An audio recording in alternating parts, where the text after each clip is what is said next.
On the phone is Republican Congressman Adam Kinzinger. Congressman, thank you for joining us this morning. You bet. Good morning. Well, every time we talk to somebody about this, they say China has to do more. Is there some motivation that we haven't thought of yet, or is there a good plan B you can think of?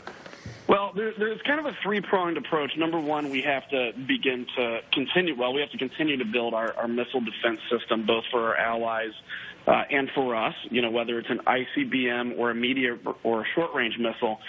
Keep in mind, North Korea is right now where we did a whole nuclear deal in Iran to try to prevent Iran from getting to.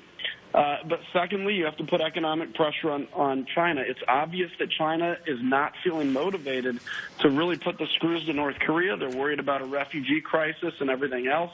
So I think it's imperative that we now begin secondary sanctions against Chinese banks, financial institutions that do business in North Korea, as well as the United States. We have that economic leverage. Well, they'll reconsider. And then lastly, we have to be prepared for military action, not saying we should do it, but you have to have a strong deterrent effect with that.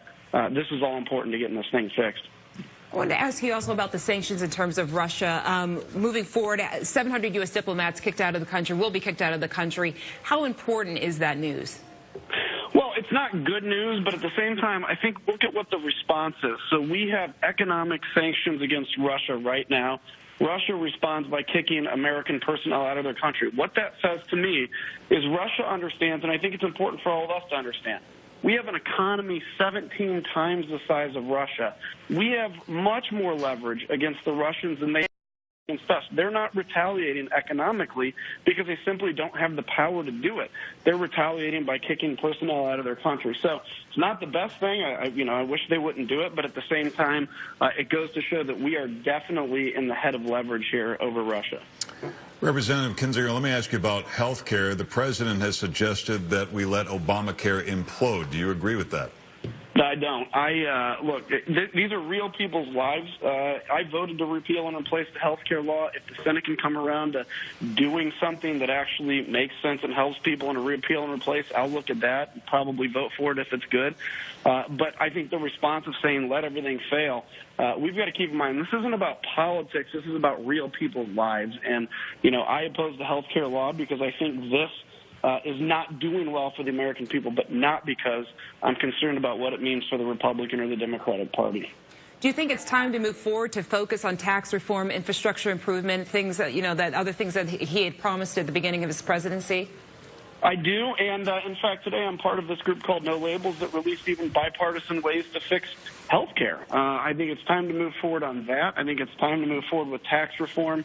Businesses and individuals need this, building better roads and bridges and fixing our waterways and everything else. I think it's time to move on to these priorities. We should do it. And, look, I think, I would have loved to repeal and replace the health care law. Unfortunately, it didn't get the votes.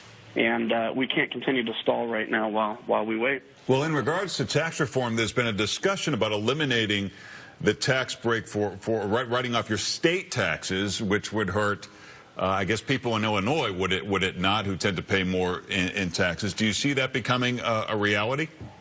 It could be.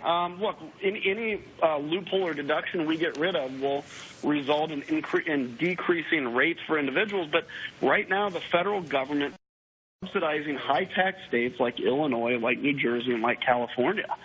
Illinois just had a tax increase with no real reform, thanks to Speaker Madigan, and continue to skyrocket our property taxes, and we're still in a massive amount of debt and deficit. It is time for Illinois to enact some reforms as well as being a high-tax state, and the federal government, I don't think, can continue to be asked to bail out high-tax states like Illinois. There have been a lot of changes in the White House, particularly obviously with Chief of Staff. What do you think about the direction the White House is moving in right now? Well, I hope as of today they're moving in a different direction. I hope that direction is to begin to unify their message, to begin to really spend all the time on Twitter, not focusing on personnel issues or attacking chief allies of the president, but that time on Twitter and out being messaging can focus on the Republican agenda and trying to unite this country or find bipartisan areas to work together. This has been a reality TV show in the White House of late, and it's very distracting, not just for the Republican agenda, and people don't have a lot of sympathy necessarily for that if you're not a Republican, but I think just internationally it takes the focus off what the focus needs to be on, and frankly, on the international stage, it's not very flattering. All right, Representative Adam Kinzinger, we appreciate you joining us this morning. Anytime. Thanks.